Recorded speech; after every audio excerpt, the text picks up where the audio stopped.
Well, hello again.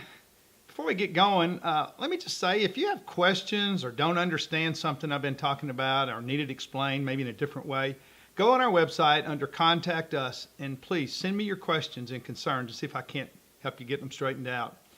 Today I'm going to be repeating many of the things that I've already said because I believe they're foundational to what we're going to be discussing later on. So back in the garden, we left Adam and Eve trying to do what? Cover up their shame with fig leaves and attempting to hide from God because they were afraid. What happened when God found them? Well, they played one of the oldest games known to man. They played the blame game. As a result of eating from the forbidden tree, Adam and Eve were now spiritually dead to God. In other words, they were separated from God's life. Rather than being influenced by God, they were now being influenced and energized by Satan. Whereas before they ate from the forbidden tree, God was their source for life. Matter of fact, He was their source for everything they needed. But Adam and Eve bought the lie that they could live independent of God. In other words, they could be their own God. They could decide for themselves what was best for their own lives.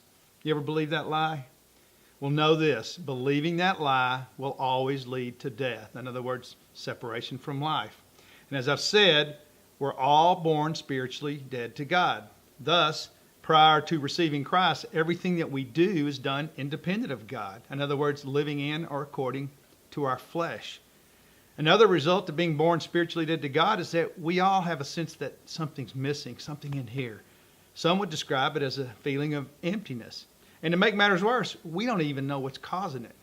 But oftentimes it's that emptiness that leads a person to Jesus. Not always, but sometimes.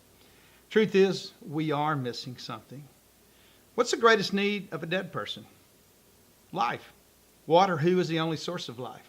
God, through Jesus Christ. So get this. A dead person cannot bring himself back to life. Or said another way, a spiritually dead person cannot get spiritual life by the works of his flesh. Good news is that by the grace of God, Jesus came to give us what we were missing, life. He gave us His very own life. We just receive it by faith. No performance required. Before we move on, I want to clarify a few things that I said last time. I mentioned that Adam's sin affected all of the life functions of man, spiritual, psychological, and physical. In other words, spirit, soul, and body, our entire person. Our spirit is essentially who we are. We are a spirit that has a soul and lives in a body. And each of these parts of man has a life function and thus has certain needs.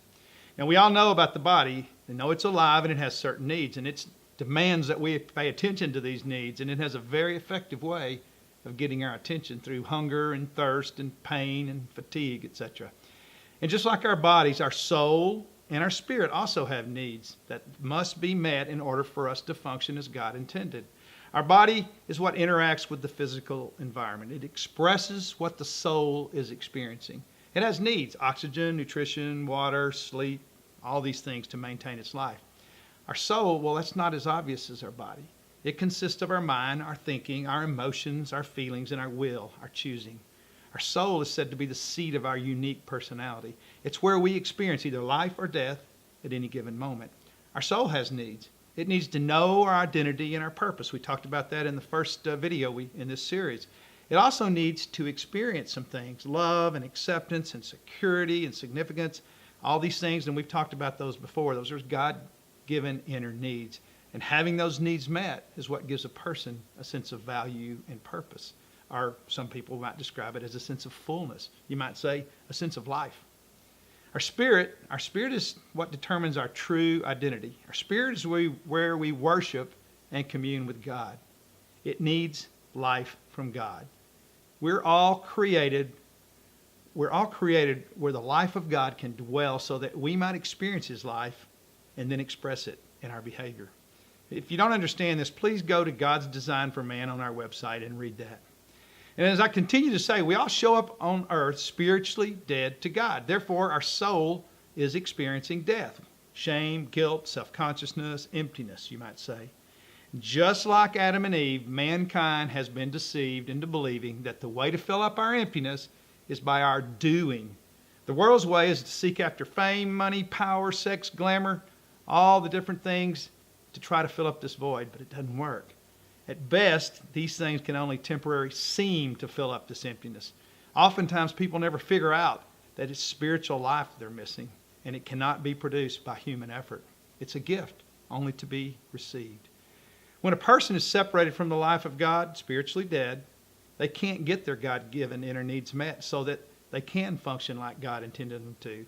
However, when we receive the life of Jesus, all of our needs are met in Him. Colossians 2 says we're complete in Christ. Now you might be thinking, well, if I'm complete in Christ, Rick, why do I still feel empty at times? And that's a very good question, and I'm going to answer it next time. But I'm going to leave you with a hint. God has always given mankind the power to choose for himself. Exhibit A, Adam and Eve in the garden. Every moment of every day, we make a choice that results in either life or death. And I want you to think about that.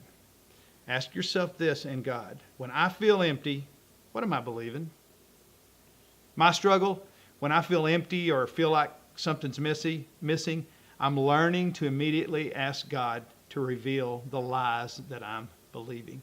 That feeling of emptiness or lack of peace serves kind of like a red light on your car's dashboard. It tells me there's something wrong.